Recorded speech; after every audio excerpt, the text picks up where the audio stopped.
Buenas tardes. Esta charla tiene como fin que podamos conocer algunos elementos del presupuesto provincial 2023.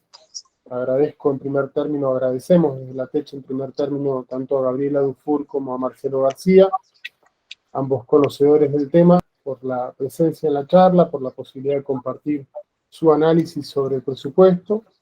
Obviamente no se va a agotar el análisis en esta charla, pero entendemos que va a ser un instrumento para conocer, para entender mejor el presupuesto. Habitualmente son instrumentos o son documentos que no están al alcance de todo el mundo, ni son para que uno lo conozca. De hecho, creo que para algunos funcionarios lo mejor es que nadie sepa cómo se lee un presupuesto, y estamos acá justamente para tratar de entender cómo se lee un presupuesto y a partir de ahí definir mejor la política que tiene el gobierno de la provincia de Chubut, en particular hacia nuestro sector educativo, pero en general como política. Entender, a mi criterio, es fundamental para tener mejores condiciones, mejores formas de luchar, de encarar la lucha por nuestras reivindicaciones, en el caso del sector docente, pero en general como sociedad por los reclamos o por las necesidades que se postergan. Yo no voy a avanzar, porque para eso es la charla, para que quienes más saben puedan aportar, pero sí entendemos, creo todos y todas, que venimos sufriendo en la provincia de Chubut una política de ajuste brutal, que ha tenido sus picos o sus momentos más duros en cuanto a los salariales durante 2020 y 2021, donde fue prácticamente cero la recomposición salarial, cero en 2020, un 10% apenas en 2021, se terminó de cobrar lo que podríamos decir fue una pauta salarial del 2021 recién a principio de este año, apenas un 30%, ahí vino el gran hachazo a los salarios que todavía estamos sufriendo, y por supuesto la inflación de este año que hizo lo suyo, que seguimos sufriendo y seguimos pagando junto al resto del pueblo, no solo de Chubut, sino toda la Argentina, que sufre la inflación día tras día, ¿no? Eso por un lado. Después, en relación a lo que ya es más general, que no es solamente de estatales, es el gran proyecto político que tiene Arcioni desde hace tiempo, que es un proyecto no solo de ajuste, sino además un proyecto en el que hay grandes privilegiados y grandes postergados. Los grandes privilegiados los conocemos, ¿no? Las grandes empresas que producen o que se llevan grandes riquezas, que se apropian de los bienes comunes, como se los denomina, tanto en el caso del petróleo, principal exponente Pan American Energy, Aluar en el caso del aluminio, con la energía eléctrica y el usufructo del puerto, y de otros recursos provinciales, la pesca y los grandes terratenientes, ¿no? Los grandes dueños de las riquezas que se producen en Chubut. Por eso vamos a seguir sosteniendo, como venimos planteando desde hace varios años ya, que la salida para las necesidades o la solución a las necesidades que tiene nuestro pueblo es ir a buscar las riquezas o ir a buscar que tributen más quienes más ganan y quienes menos aportan, porque realmente aportan cada vez menos. Y creo que en este presupuesto eso no está puesto en cuestión, al contrario, está ratificado que quienes más ganan se las llevan en pala y dejan muy poco. Así que bueno, gracias de nuevo a Gabriela Dufour y a Marcelo García por estar en la charla, y esperemos que sea productiva. Sabemos que en vivo íbamos a tener pocos conectados por el horario y por distintas cuestiones, entre otras el Mundial, pero sabemos también que este video puede llegar a ser un instrumento de acá en adelante para que quienes quieran conocer lo tengan a disposición en las redes del sindicato y accedan a él para conocer mejor. Le cedo la palabra a Marcelo García, periodista especializado en economía, que va a hacer una introducción para el tema. Bueno, muchas gracias, Daniel. Gracias a la TECH por la invitación, a Gabriela Dufour, exministra de Economía, exdiputada provincial, docente universitaria, si mal no recuerdo, de poder compartir esta charla, y obviamente, bueno, a todos los presentes que están dedicando su tiempo para poder interiorizarnos un poco más, porque todos vamos a aprender algo de esto, en qué está planteado para el 2023 en la provincia del Chubut, en tanto y en cuanto a las cuentas públicas del gobierno provincial y del Estado provincial fundamentalmente. como bien decía Daniel, un presupuesto es eso, ¿no? Es lo que se presupone que se va a recibir como ingresos y lo que se va a gastar el año que viene. Una cuenta bastante compleja de hacer en la Argentina de hoy, en la provincia del Chubut por ende también, producto de estos desequilibrios financieros, económicos, inflacionarios, que se producen dentro del propio país, pero que también tienen un aspecto importante en las variables macroeconómicas internacionales, mucho más aún en una provincia como la nuestra, en donde Chubut depende en una parte relativamente significativa de ingresos por regalías que se pagan en dólares y que están vinculadas a las cotizaciones internacionales, en este caso del precio del petróleo fundamentalmente, que es el epicentro productivo en cuanto a recursos naturales de Chubut. En ese marco no es sencillo porque sería muy difícil hoy poder prever con precisión, por ejemplo, cuál va a ser la pauta inflacionaria del año que viene. El ministro Oscar Antonena en el proyecto de presupuesto prevé una pauta inflacionaria del 60%, que es más o menos lo que se proyecta a nivel nacional. Y en ese marco también influye en cómo van a ir dándose la conjunción de estas variables. Por un lado, inflación, por otro lado, la cotización del crudo, por otro lado, la cotización del dólar, que también va a ser una variable significativa a la hora de impactar sobre el presupuesto, no solo porque las regalías se cobran en dólares, sino porque además también Chubut tiene un fuerte peso de deuda colocado en dólares, que por un lado, al subir la cotización del dólar, beneficia a la provincia en función de la recaudación en torno del petróleo, pero por el otro lado genera un descalabro de los números en tanto y en cuanto afecta las regalías que ingresan, porque la deuda se las absorbe de manera directa en cada uno de sus vencimientos y no llega ni a la provincia.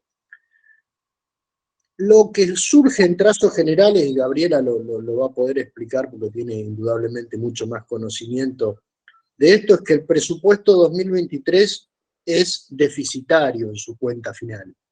Esto significa que cuando uno a los ingresos le resta los gastos, pero además le hace pesar el impacto de los vencimientos de deuda, los números vuelven a dar negativos como vienen dando en los últimos años. Chubut viene de 5 años con el 23 inclusive proyectado, con déficit financiero en las cuentas públicas, es decir, que no van a alcanzar los ingresos para hacer funcionar al Estado y prestar los servicios básicos que debe ser prestar y dar al conjunto de la sociedad, pero que además, después de pagar la deuda, los números no van a cerrar. El déficit en sí mismo no es un problema grave si uno tiene una política para poder resolverlo. De hecho, es como en la economía familiar, ¿no? Uno por ahí tiene que tarjetear para poder llegar hasta fin de mes, o pedir prestado para poder llegar hasta fin de mes, o hacer alguna compra específica. El déficit en sí mismo no es un problema como tal. El problema es, me parece que ahí sí es donde empiezan a pesar fuertemente esos impactos, es que después de la renegociación de deuda, 2023 empieza a ser el año en donde caen importantes vencimientos de deuda en dólares, y a partir del 2023 se empiezan a profundizar. Eso significa que si con todos los pesos de deuda, o sea, con todos los vencimientos de deuda no ejecutables todavía después de la renegociación en el 2023, sino que recién van a comenzar a impactar de lleno sobre las cuentas públicas, peor van a ser las perspectivas de 2024, 25 y 26, que van a ser los peores 4 años en cuanto al efecto de la deuda y su renegociación. Lo que se ve comparando tomates con tomates, es decir, presupuesto 2022 con presupuesto 2023, y haciendo el efecto que pudiese tener la hipotética inflación del 60% prevista para el año que viene, es que no todos los sectores se van a ver afectados por igual, sobresale el crecimiento del pago de la deuda, fundamentalmente la afectada por los dólares, la deuda colocada en moneda extranjera, que crece un 150% entre lo presupuestado en el 22 con lo presupuestado en el 23, pasa de 23.230 millones a 58.000, es un saldo, un peso muy importante que va a tener, crece, casi se podría decir que es lo que más crece presupuesto contra presupuesto. También es cierto, y hay que abrir un paréntesis acá, después Gabriela lo puede explicar, me parece, con más precisión, que no es del todo correcto la comparación de presupuesto contra presupuesto y pauta inflacionaria. ¿Por qué? Porque el presupuesto 22 ya se está casi terminando, no tenemos los ejecutados finales, ni siquiera de los primeros 3 trimestres, entonces es desigual esa comparación tan contundente de ambos presupuestos. Y en ese sentido va a verse con más claridad dentro de los propios números que no todos los sectores se van a ver afectados de la misma manera. Algunos van a tener una afectación mayor, por ejemplo, salud es uno de los sectores que sí va a tener un fuerte impacto, podría decirse casi de ajuste. Hay otros sectores, como por ejemplo el de la legislatura, es el otro sector que sobresale con mucha contundencia a la hora de comparar ambos presupuestos, porque crece un 203% en los fondos destinados al funcionamiento de la legislatura, que en su gran mayoría son fondos destinados a salarios que se pagan dentro del ámbito legislativo. Y otro aspecto es que se presenta como un presupuesto que uno podría definirlo de campaña, de año electoral, no de campaña. ¿Por qué? Porque hay 2 o 3 aspectos que lo marcan. Por un lado, va a crecer la planta de personal transitoria, es decir, se va a contratar más personal. La planta transitoria crece casi un 50%, es decir, se van a incluir 483 puestos de trabajo de personal contratado. Un dato interesante para un año electoral. Mientras que la planta permanente de personal no tiene casi variación, 0,5% de variación presupuesto contra presupuesto, no hay casi grandes modificaciones. Tampoco se ve que haya un salto significativo en las horas cátedra del personal docente, un 2% de variación presupuesto contra presupuesto. Y hay otro dato que sí es importante en donde se nota este presupuesto electoral, que es qué va a pasar con las infraestructuras, con los fondos para infraestructuras. Todos están ajustados, todos van a quedar presupuesto contra presupuesto en los fondos destinados por debajo de los niveles inflacionarios previstos. La infraestructura educativa va a quedar un 36% por debajo de los niveles de la inflación, la infraestructura sanitaria un 23%, la infraestructura de seguridad un 66%, y hay un solo sector, entre estos 4 rubros que seleccioné para presentar, que sí tiene un crecimiento por encima de la inflación, que es la infraestructura en viviendas, que se va a otorgar en el transcurso del año 2023. Ahí sí va a haber un crecimiento del 73% casi, lo que significa que va a quedar 13 puntos por encima de los niveles inflacionarios, previstos del 60%. ¿Esto qué significa? Que va a haber menor cantidad de obras para el sector educativo, para el sector sanitario, para el sector de seguridad, y va a haber más vivienda pública entregada por el Estado. Obviamente, año electoral, política tradicional, entregar llave en mano una vivienda para poder conquistar algún elector.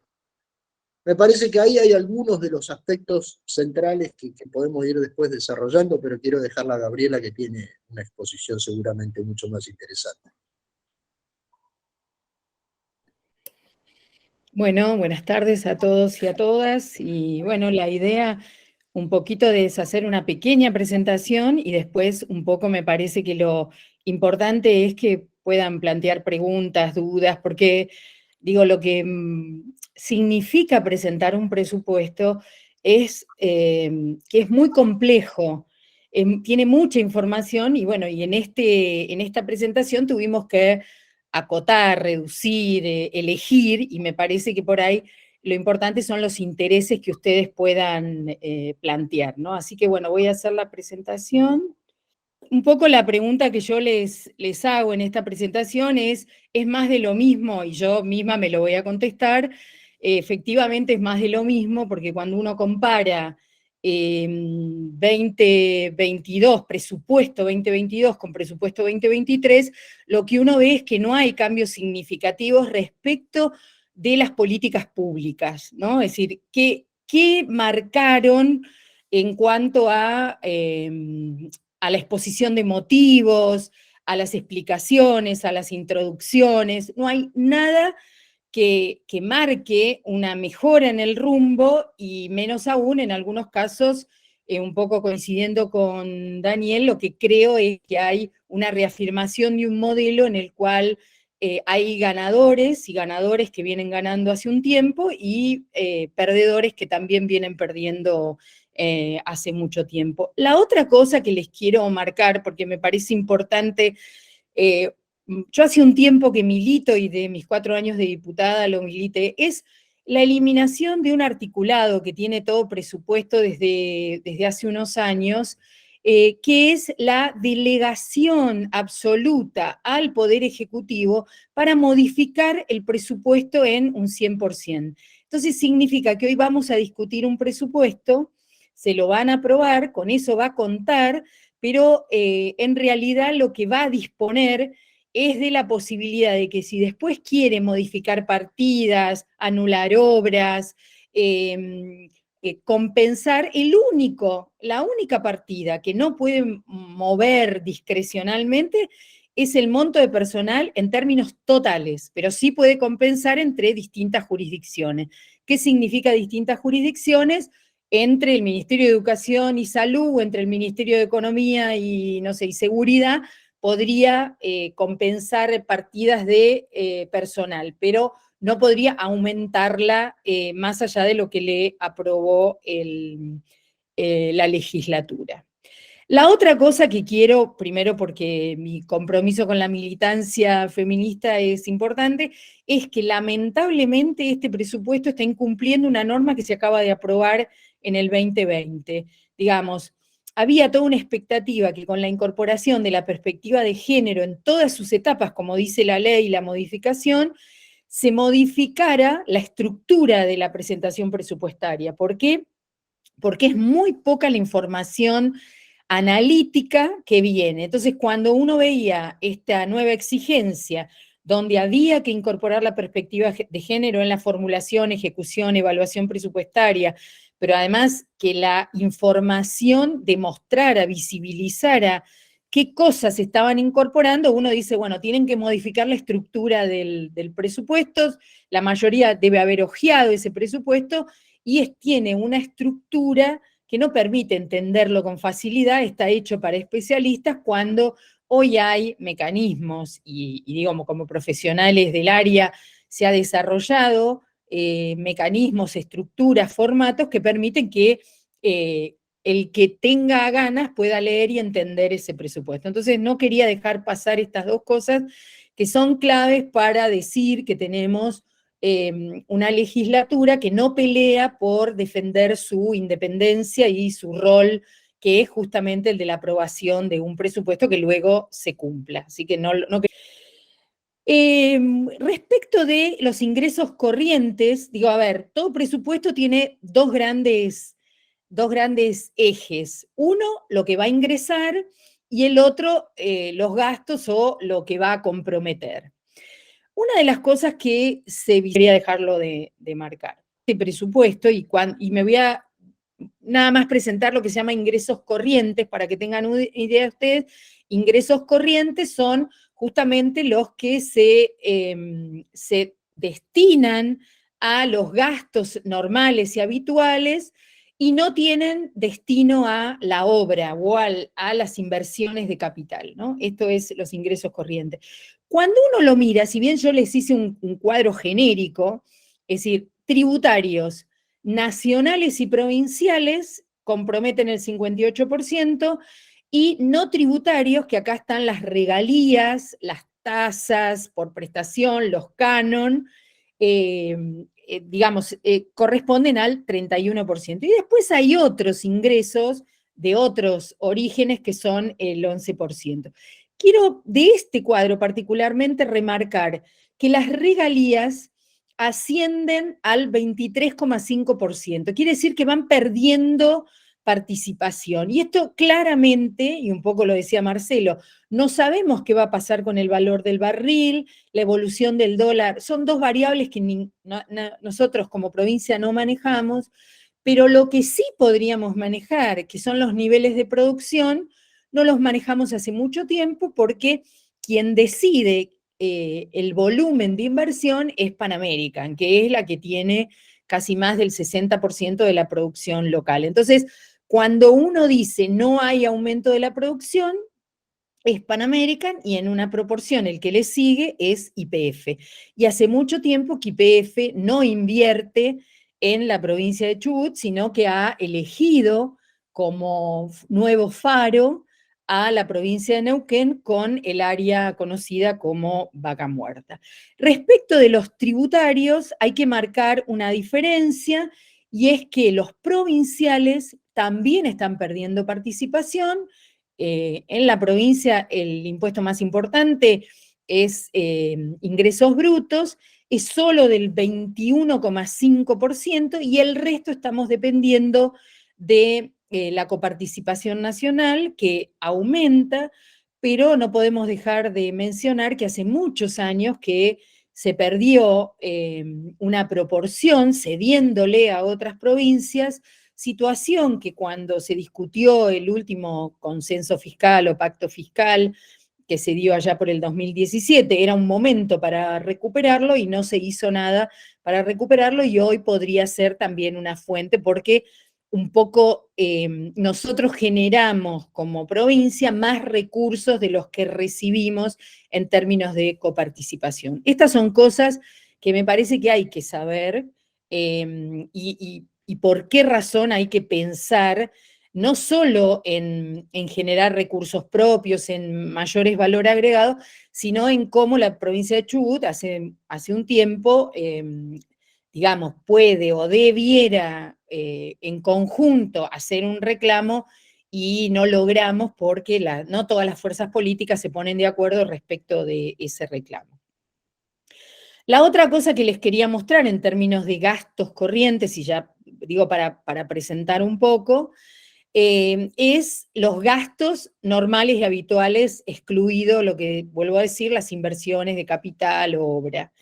No es porque cuando funcionan bien las paritarias, ese es un porcentaje que habitualmente o que se ve como razonable.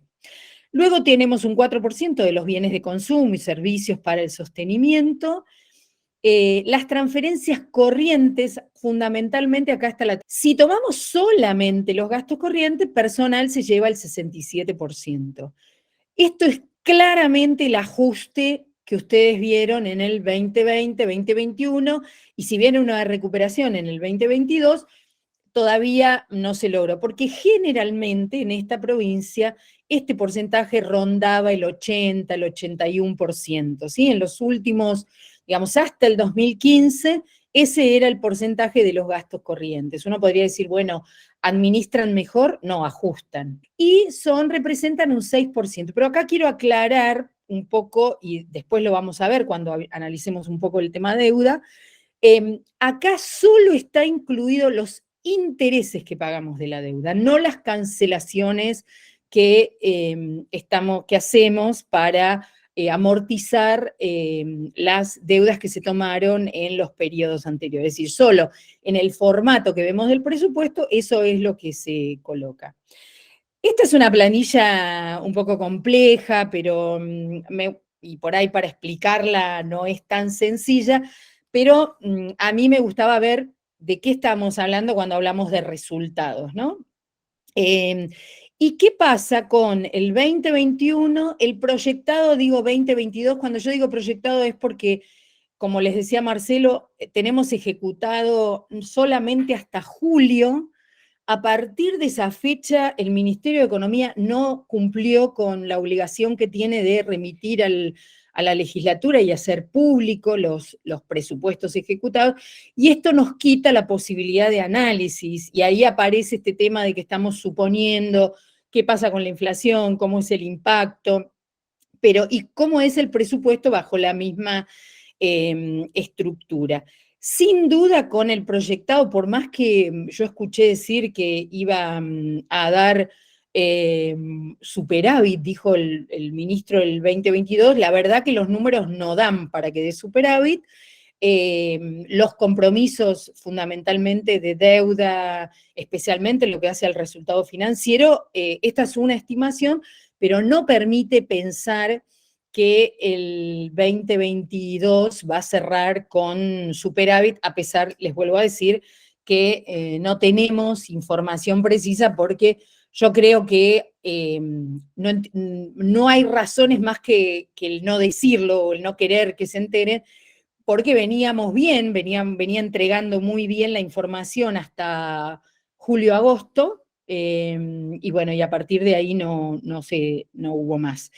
Y respecto del presupuesto, es llamativo porque se habla de un superávit importante en función de la cantidad de los recursos. Ahora, eso es sin efecto deuda. Y ahora les voy a explicar qué significa eso del efecto de la deuda. Esto es un formato, pero bueno, es interesante. De hecho, yo la presentación la voy a dejar para que quien quiera mirarla o en detalle la pueda analizar. Y ahora voy a la deuda, ¿no? Es decir, si uno mira y empieza a poner foco en determinados puntos, aparece un concepto que es servicios de la deuda, ¿no? Y los servicios de la deuda se van a llevar este año 79.000 casi millones de pesos. ¿Qué significa eso? Que se va a llevar el 18% de los recursos, los servicios de la deuda.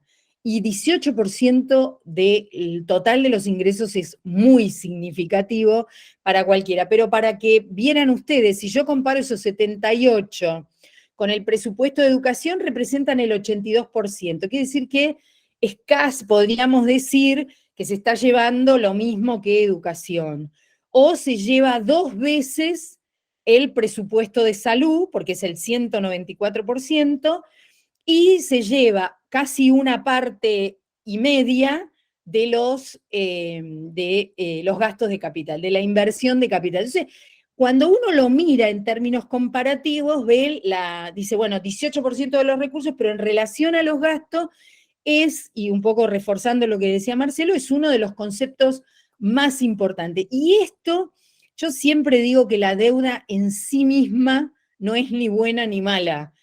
El problema que tiene la deuda es el peso que tiene en los recursos y en los gastos. Es decir, que si no estoy haciendo nada, como es promover nuevas matrices productivas, promover el cobro de nuevos recursos para quienes tienen capacidad contributiva, eso significa que ese peso de la deuda va a ser más grande y en algún lado va a haber que ajustar, y generalmente se ajusta por lo más vulnerable, o por lo menos este gobierno ha tenido esa práctica.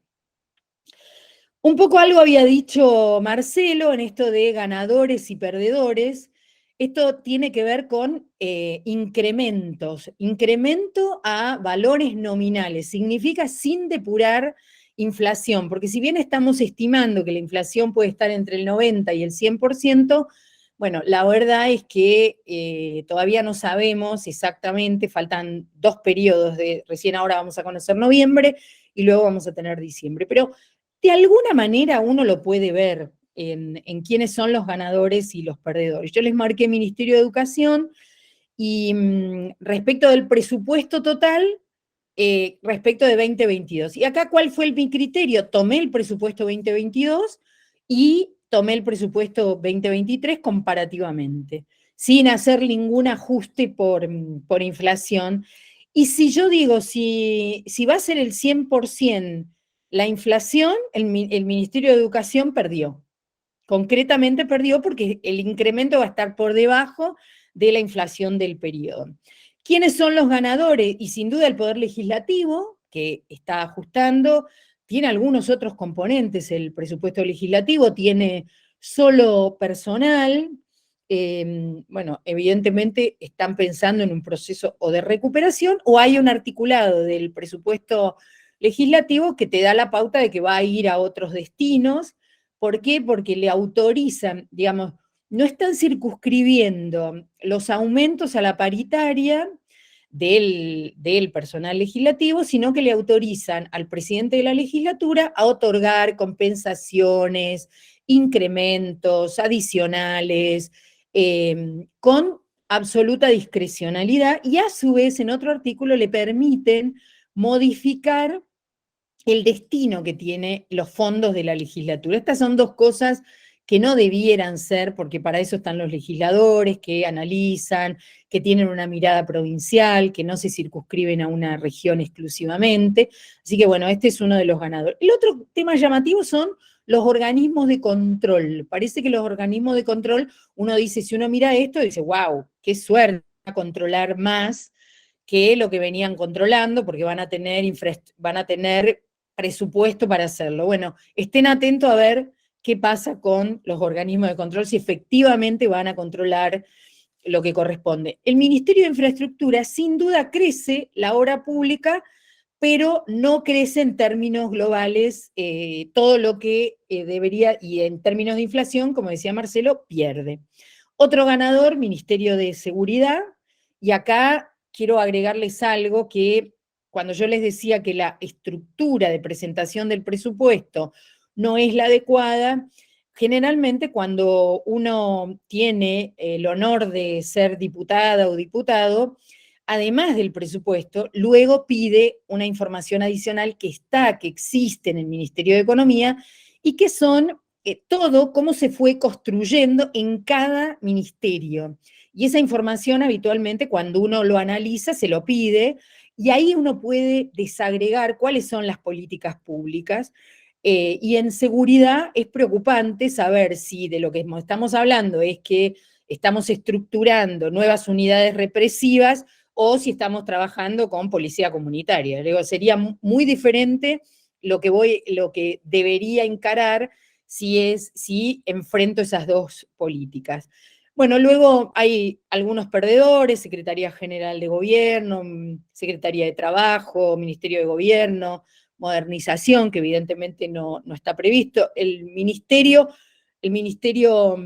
pierde economía, más allá de que por ahí rentas gana un poco más y en algunas cosas que son muy, muy controvertidas, como es las contrataciones de consultoras, eso sí se puede ver, y entonces uno dice, ¿van a tercerizar o no el cobro de los impuestos que vienen hace un tiempo tratando de hacerlo? El Ministerio de Desarrollo Social y Familia pareciera un poquito ganar, pesca empata, y el Ministerio de Hidrocarburos muy llamativamente, y particularmente cuando uno lo analiza, son las consultorías el lugar donde va a parar la mayor cantidad del crecimiento.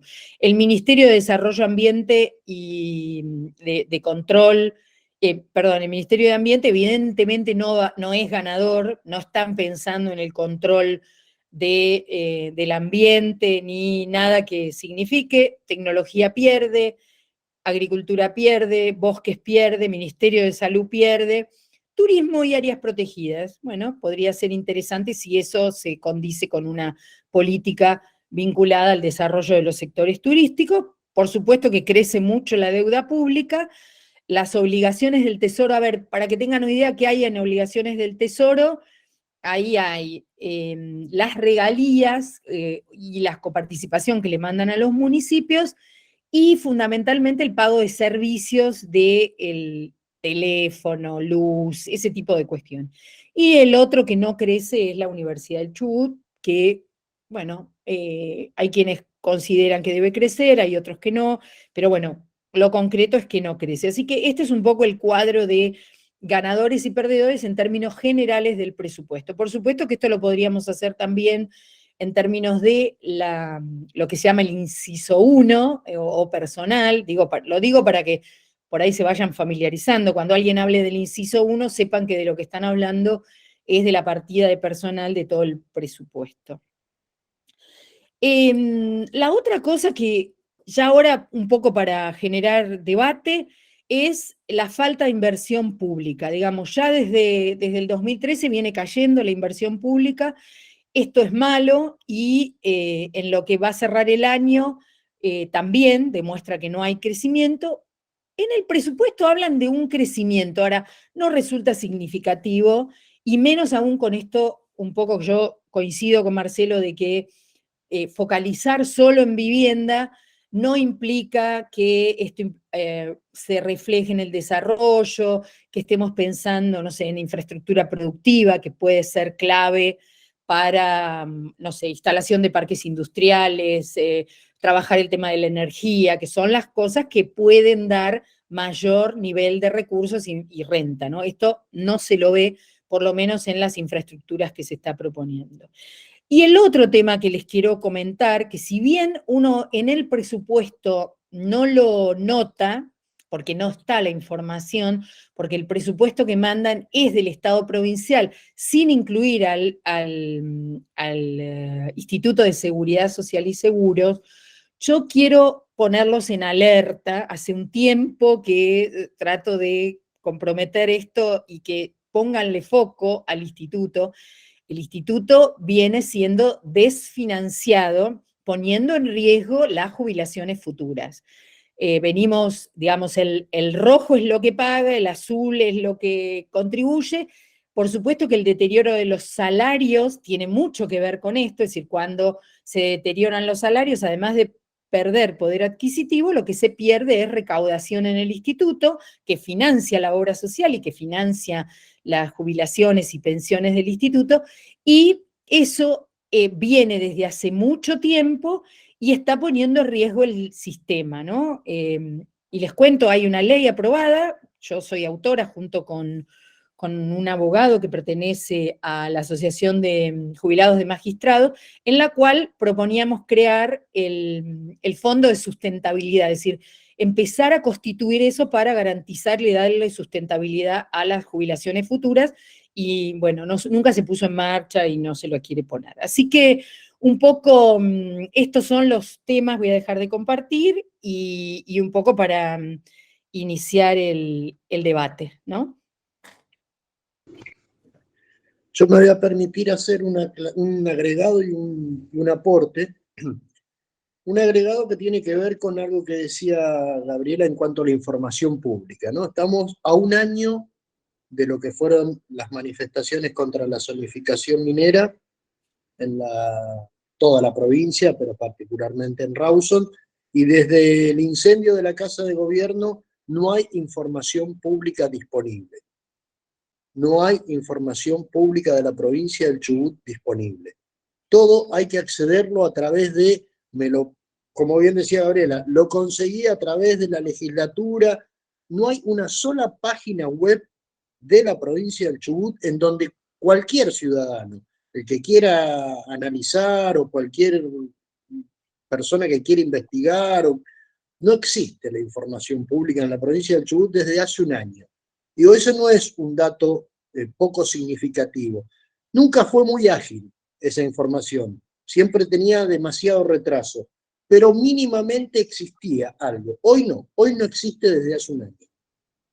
Todo es lo que uno puede juntar, un pedacito por acá, un pedacito por allá, un contacto por allá, un amigo por allá, un compañero de partido por allá, porque público oficial no hay nada. Se nos hace difícil a nosotros los periodistas o aquellos que investigan las cosas, no me quiero imaginar para cualquier ciudadano que quiera acceder a la información. Primera cuestión. Y segundo, acoplando a esto de ganadores y perdedores, hay dos sectores que aparecen como muy ganadores otros dos sectores que aparecen como muy ganadores y que tiene mucho que ver con la estructura de la composición de los ingresos que mencionaba Gabriela. Uno es el sector rural. El sector rural es un gran ganador de este presupuesto. El gobierno presentó con los mismos argumentos que los ruralistas a mediados de este año, en la segunda mitad de este año, un proyecto de ley para reducir el 85% la tasa de tributación por el impuesto inmobiliario rural. Eso que todavía no se trató ni se aprobó en la legislatura ya está reflejado en el presupuesto 2023.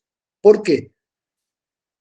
Porque solo van a crecer los tributos por el impuesto inmobiliario rural un 4,8% de manera interanual, lo que se había proyectado en el 22 con lo que se había proyectado con el 23. Es decir, pierde contra la inflación del 60% prevista para el año que viene, pierde contra el 90 o el 100% de inflación prevista para este año, 4,8% más van a supuestamente pagar. ¿Qué significa eso? Que esa ley, que todavía no se trató y no se aprobó, ya está reflejada en el presupuesto para beneficiar al sector de los ruralistas de la provincia. Que dicho sea de paso, vale mencionarlo, lo que paga el sector del campo, en este caso de los productores rurales, significa para la provincia, en promedio, el 0,08% de sus impuestos de recaudación propia. Bueno, el año que viene, según este presupuesto, va a significar menos todavía. A eso permitime, Marcelo, agregar que cuando uno piensa políticas tributarias, porque nosotros, y ustedes lo van a escuchar permanentemente cuando tienen que ir a hacer estas presentaciones, empiezan y dan como ejemplo la meseta. Entonces, no, los productores de la meseta son y hay que ayudarlos y qué sé yo, qué sé cuál. Y cuando, por eso digo, cuando presentan eso, ahora, eso no es el reflejo de lo que tenemos que pensar. Es decir, nosotros tenemos que hacer un esfuerzo en segmentación de capacidad contributiva, ver a aquellos que viven de la belleza de Chubut y no viven de la ganadería, pero deben pagar un inmobiliario que está atado a otras rentas. Entonces, y ahí aparece, yo por ahí voy a contar una anécdota, pero siempre me tocó los dolorosos incendios del 2015, y cuando fueron esos alrededor del lago Cholila, uno podía ver que se hizo, digamos, salimos a nivel nacional con un titular que decía los ricos y famosos en Chubut. Y uno, si va a ver el catastro, que es otro tema muy importante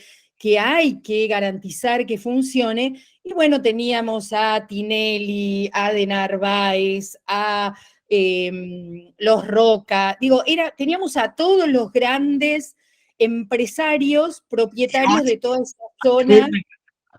Hoy al emir de Qatar, digo, ¿no? Además, bueno, pero por eso digo, entonces, hay que tratar de concientizar que no utilicen, porque sin duda cuando uno ve a los pequeños productores de la meseta, tiene que acompañarlos en un proceso de no pago. De hecho, existen, se creó una suerte de monotributo rural en el 2013, que podría ser un mecanismo. Ahora, no puede ser que quienes tienen, digamos, radicados en sus campos las explotaciones petroleras y cobran por esos derechos, por la ubicación, o pagan belleza, o grandes ganaderos, como hay en la cordillera.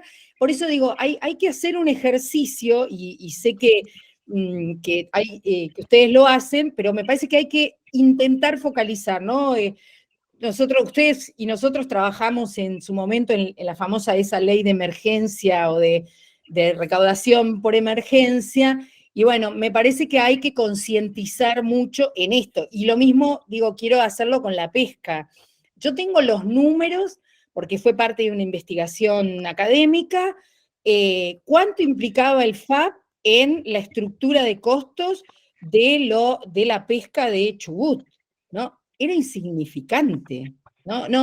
Todo lo que pagan no superaba el 3% de la recaudación que tenían, y bueno, y se corresponde con los recursos de la provincia de Chubut, de todos los y las chubutenses. Entonces, esas son las cosas sobre las que hay que trabajar, porque uno cuando analiza el presupuesto, por supuesto ve temas globales, pero las políticas, que es lo que no nos está mostrando el presupuesto, son sobre las que hay que trabajar para justamente mejorar la recaudación, por un lado, y hacer de alguna manera más equitativo los aportes al funcionamiento de un Estado que tiene que mejorar. Hoy, digamos, lamentablemente hay muchos espacios donde el Estado no está funcionando, ¿no? No sé, abramos si quiere alguien hacer alguna consulta o expresar alguna opinión, y si no, desarrollamos un poco más y cumplimos con los plazos que nos habíamos preestablecido. No, yo quiero hacer una pregunta, si no les molesta, porque creo que, bueno, coincido con, está bueno todo, me parece muy, muy útil el aporte, y creo que nos sirve a todos ir conociendo un poco más. ¿Cómo se calcula entonces? Yo, volviendo al cuadro que tenías, Gabriela, de comparación entre los dos presupuestos, también hiciste referencia a eso, Marcelo. ¿Cómo se quita la inflación de ahí, digamos? ¿Cómo se hace algo concreto? O sea, si yo digo que un presupuesto aumenta un 150% y sé que la inflación de este año va a ser, por ejemplo, el 90%, ¿qué significa eso? Digamos, ¿cómo se deduce la inflación de ahí para que no sea mentiroso el 150%? A ver, ¿La formulé bien? sí, yo entendí. El tema es ¿qué comparamos con qué? Yo tengo el presupuesto, por eso en la comparación yo tomé el presupuesto 2022 con la plata que representa, o el poder adquisitivo del 2022, ¿sí? Y después lo comparé con el presupuesto del 2023 que tiene plata de poder adquisitivo 2023. Quiere decir que si ambos se hicieron en el mes de octubre del 2021, digamos, el 22 se hizo en el 21 y el 23 se está haciendo ahora en el 22, a plata de hoy, digamos, me parece, vos podés hacer la comparación y tomar la inflación punto a punto. Digamos, vos podés decir, le quito la inflación.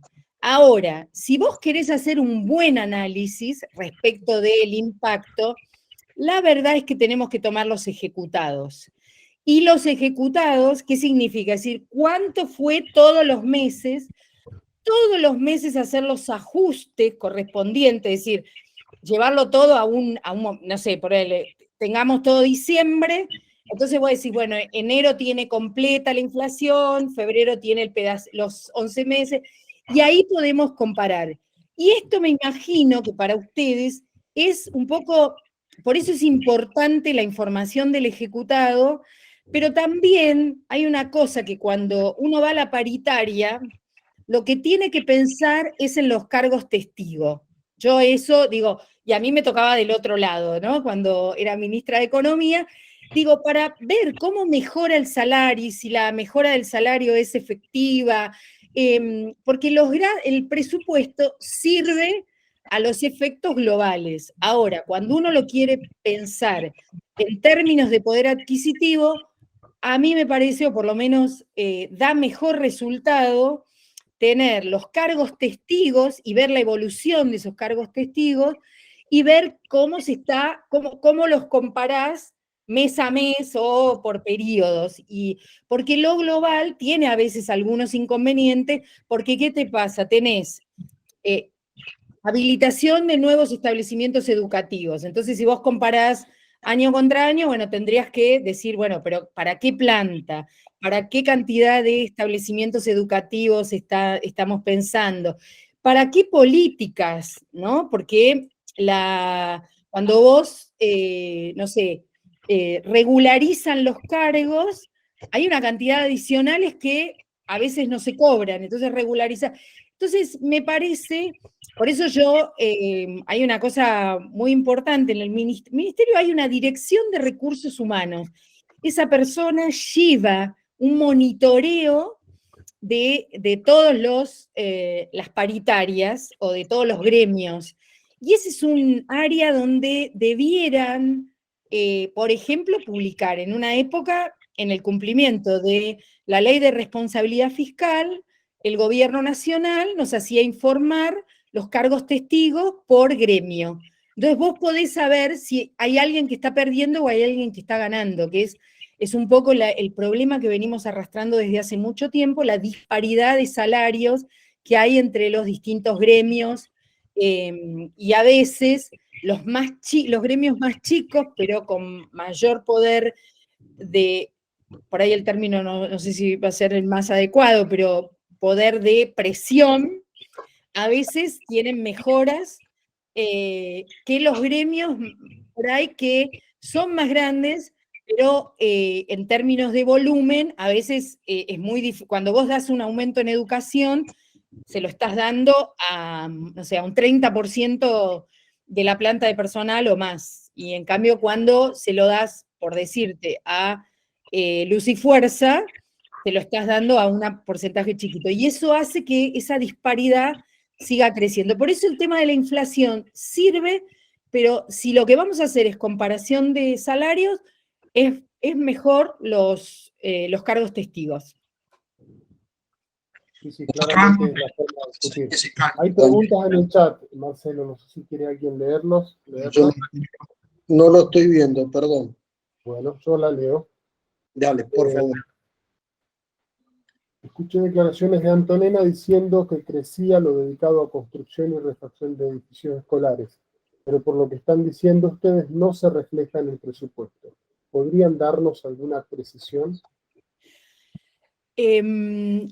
A ver, hay una cosa que si uno se aprende, digamos, de lo que circula, hay específicamente un anexo del presupuesto que está el detalle de obras.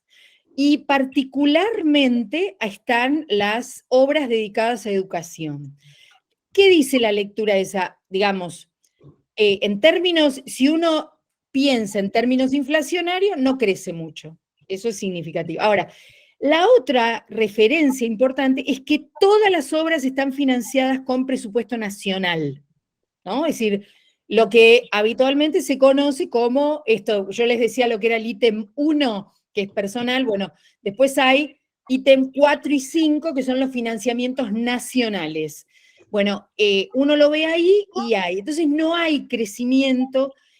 Por ahí ustedes, si miran esa planilla, les va a resultar más familiar qué tipo de obras son las que se van a hacer o las que se van a comprometer, y las van a identificar, pero no es cierto que no es muy significativo, o por lo menos me parece a mí que no es que la infraestructura educativa que viene con un gran deterioro desde hace muchos años se está llevando una partida importante. Claramente va a ser vivienda y vialidad. Son los dos que se están llevando como la mayor parte de la torta de obra. Lo presupuestado en el 2022 para infraestructura educativa fueron 2.563 millones de pesos.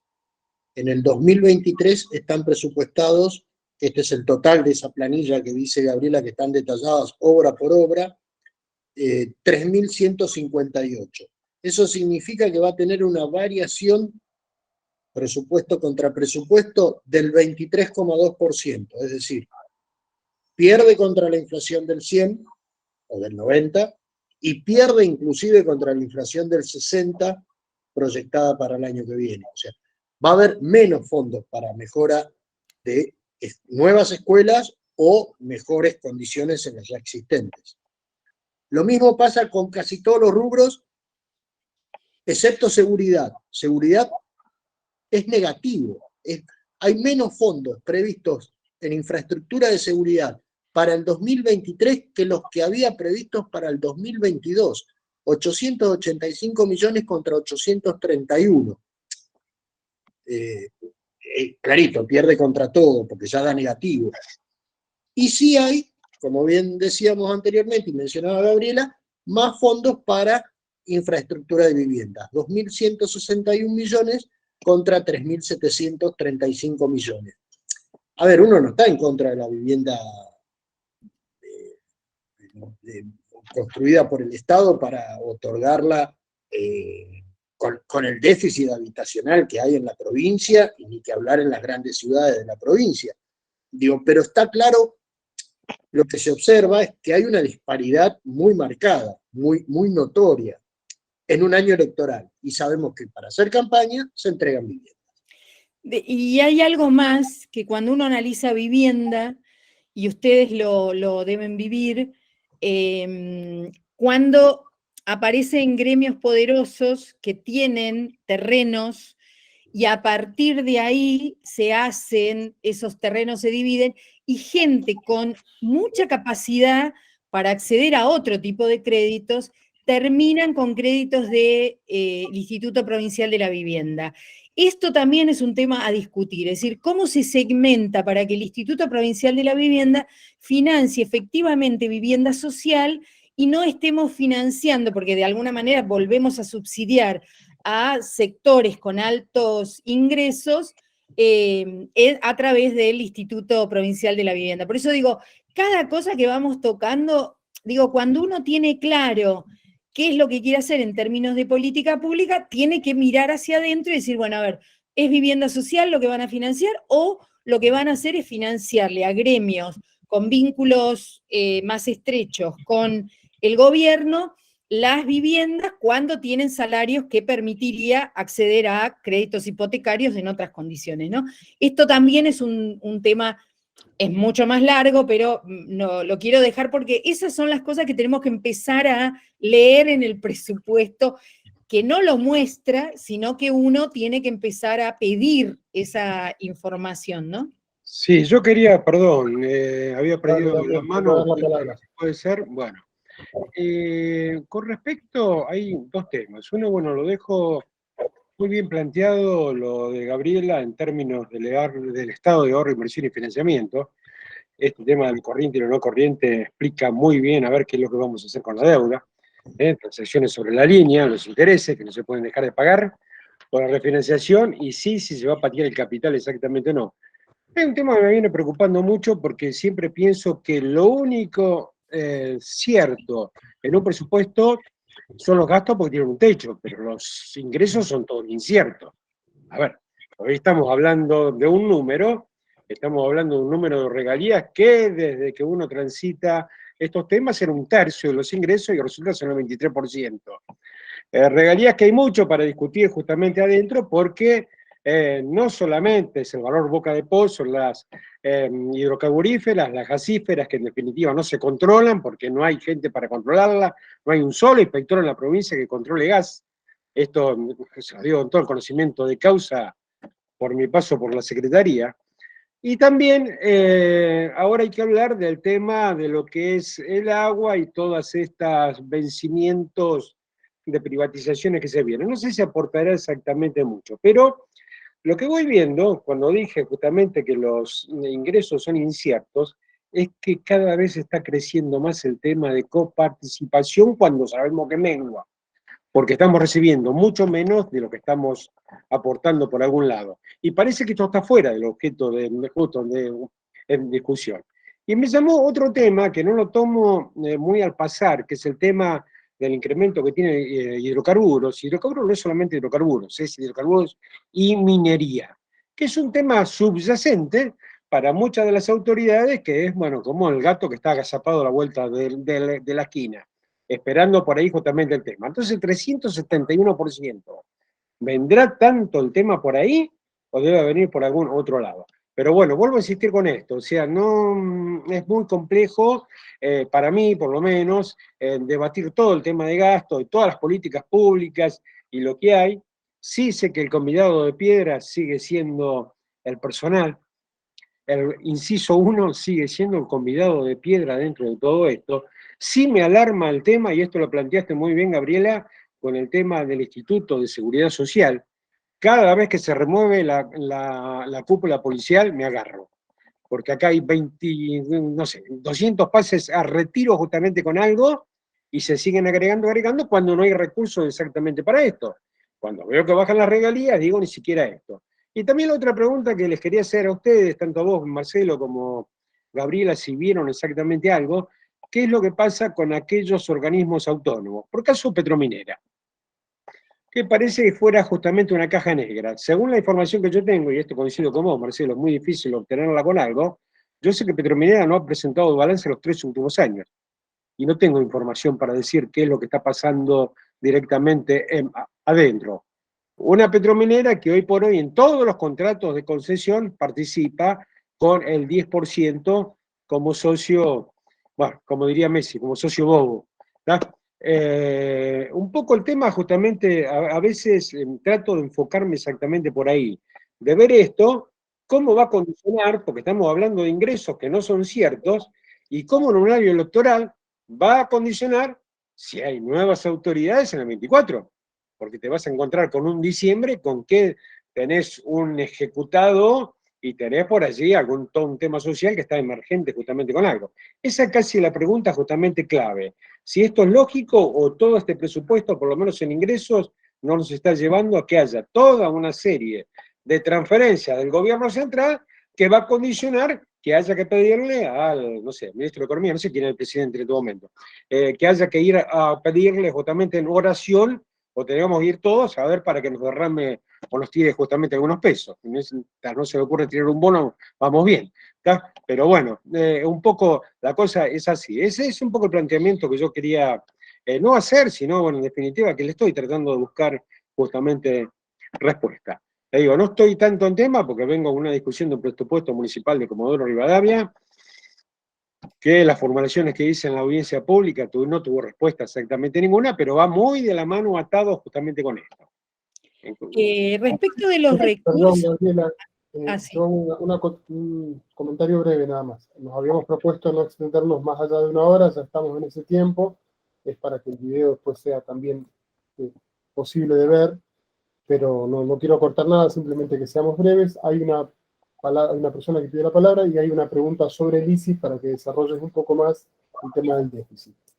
Yo iba a empezar por eso, digamos, porque como vi que había interés también en la pregunta, a ver, el tema del ISIS o del Instituto de Seguridad Social y Seguros tiene un doble problema. Por un lado, los regímenes especiales que no se autofinancian, y uno podría decir que el sistema está pensado en términos solidarios, es decir, que el conjunto financia lo particular. El problema es que hay tanto el tema del banco como el tema de la policía provincial tienen regímenes que atentan contra el ISIS. Estos son problemas puntuales, pero además el instituto, en los periodos donde no hubo aumentos salariales, se fue desfinanciando y ya los actuarios decían que eso había que sanearlo, que había que pensar en mecanismos que garantizaban. Entonces, hoy, y esto sin alarmarlos, pero sostener el régimen actual jubilatorio, perdón, con los fondos que tiene es imposible. Hay que pensar cosas nuevas. Perdón. Así que por eso le digo lo del ISIS, hay que estar alerta, hay que pensar, por eso yo les decía, el fondo de sustentabilidad, la idea que tenía era que todos los excedentes que se generaran fueran a este fondo de sustentabilidad pensando un poco en el futuro.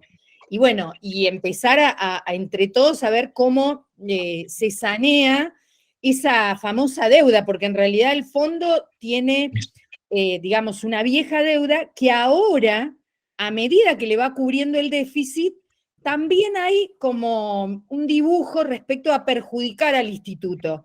Entonces hay que cuidar que no se lo perjudique cuando el déficit se dice que se cancela con deuda. La deuda tiene que estar actualizada. Ese es un tema que me parece. Y el tema de los ingresos... Un pequeño agregado, Gabriela, en eso, porque me parece que ha generado cierto interés. Hasta el 2016, el instituto no tenía déficit. Estaban empardadas sus cuentas. Lo que ingresaba y lo que salía era equilibrado. A partir del 2017 comienza a hacerse deficitario. Y ese déficit se profundiza, curiosamente, de manera coincidente con lo que vos decís de los salarios, cuando se aplica el brutal ajuste salarial a los empleados públicos en el año 2018. Ahí se empieza a disparar el déficit que se ve reflejado en el balance del ICI del 2019 y por consiguiente en los años posteriores. 17, 18, déficit pequeño, 19, 20 y 21, déficit en crecimiento importante, pero que con la deuda actualizada del gobierno provincial, por los indicadores que marcan los técnicos que realizan los balances, no habría déficit, habría superávit. A ver, yo en el 2012 yo era ministra y le encargamos a uno de los actuarios con más trayectoria que hiciera el estudio. Y ya ellos anticipaban que en el 2016 y 2017, porque nosotros teníamos una población muy joven que no se jubilaba, y entonces cuando vos analizás cómo se iba a proyectar, él ya anticipaba. Entonces, en ese momento empezamos a pensar algunas estrategias.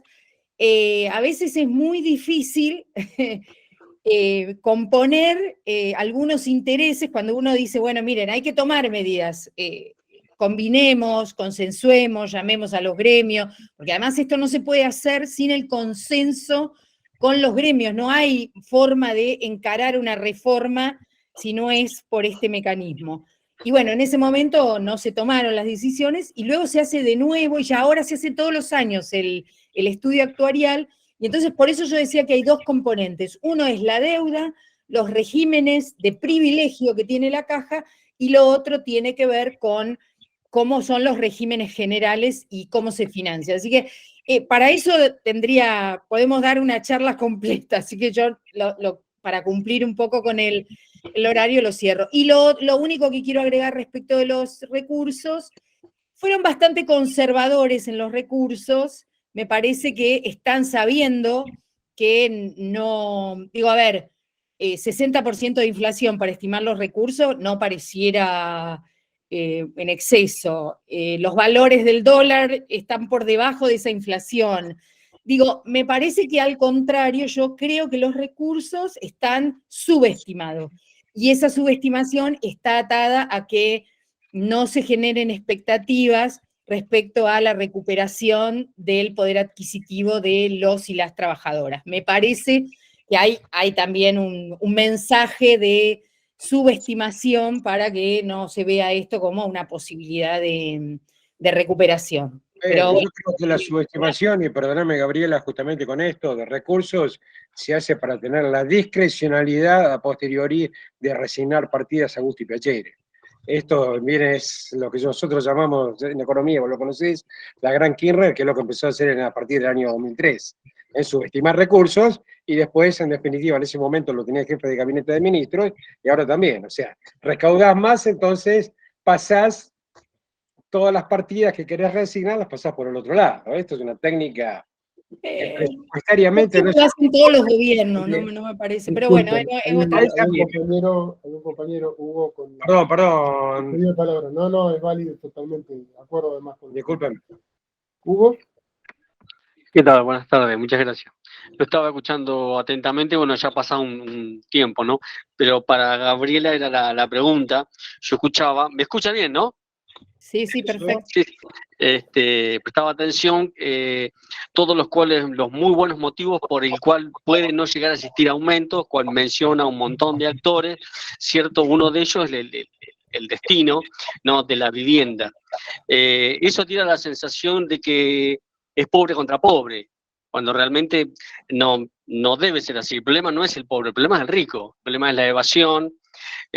Acá para mi compañero Daniel, que seguramente sabe más que yo, lo que decía de Petrominera tiene que ver que no conoce el dinero, dónde va, ¿cierto? Si entra, por ejemplo, a las páginas de las petroleras, ahí va a poder ver, o lo mismo que si uno entra a las distintas bolsas, la bolsa de Buenos Aires, qué sé yo, Wall Street, ahí están las inversiones que hacen las empresas. Ahí se puede hacer un seguimiento bien detallado de qué qué es lo que hacen con el dinero que sacan. Ahora sí, volviendo ahora para Marisa. A mí me daba esa sensación de que el problema es el pobre, o sea, lo que va a destinar el Estado para vivienda, que es lo que no se le van a dar en aumentos, cuando no hay un intermedio ahí, no hay algo. Sí, no sé si se entiende. A ver, el tema de la vivienda social o el financiamiento, vos tenés distintas políticas que podés encarar. Digamos, Sí. vos podés encarar financiamiento y lo que haces es subsidiar tasa, y cuando subsidias tasa también reducís el costo de la vivienda, pero no estás utilizando de alguna manera todo el financiamiento. Digamos, tenés distintas estrategias. Y yo coincido con vos en que en función de esos segmentos, digamos, uno puede decir, bueno, los sectores más vulnerables es a quien mejor tenemos que atender, los sectores medios a quien debiéramos permitirle el acceso, pero no darle grandes subsidios, y a aquellos que tienen capacidad contributiva para entrar a regímenes más generales, con los bancos. Son en todo el mundo, no es solamente en Argentina. Las políticas de subsidios es en todo el planeta, no es solamente en Argentina, y no es algo malo, es algo bueno. No es malo, no, todo lo contrario. Yo apoyo las políticas de subsidio, lo único que digo es que no podés subsidiar, como ha pasado, por ejemplo, con la energía en algún momento, donde a quien que tiene la posibilidad de pagar la energía le subsidias lo mismo que a aquel que es absolutamente vulnerable. Por eso me parece que hay que trabajar en esto de quién tiene capacidad y quién no la tiene, y cómo atendés estas brechas para justamente minimizarlas o achicarlas, ¿no? Y un agregado conceptual que me pareció muy importante en cuanto a los ingresos, lo mencionó Gabriela y también lo mencionó Daniel en su intervención, su consulta, en su exposición, en torno del peso específico que tienen las regalías petroleras y que cada vez se va achicando más en el presupuesto provincial. Y no estamos hablando de cualquier concepto, estamos hablando de un concepto básico, digo, de un recurso natural no renovable que a la provincia cada vez le significa menos. Y este es un problema conceptual, muy grosero, porque después podemos discutir si el inmobiliario rural, el catastro, y creo que hay una gran discusión ahí para desarrollar, y está claro que no se puede achicar un 85% del inmobiliario rural. No hay discusión posible en esos términos.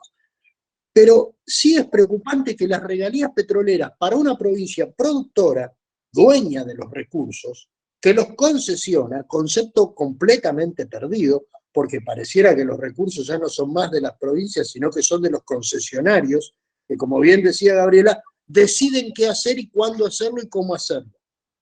Hoy es rentable Vaca Muerta, se van a Vaca Muerta, desinvierten en la provincia o invierten lo menos posible, porque no se van a ir, y por ende termina habiendo menor nivel de producción, quedamos atados a las variables internacionales, si hay guerra en Ucrania o si pasa lo que pasa con los commodities en el mundo, y nuestros propios recursos, que son los de la provincia, y la provincia, o sea, del Estado provincial, y del Estado provincial somos todos dueños, cada vez tienen menor incidencia sobre los ingresos.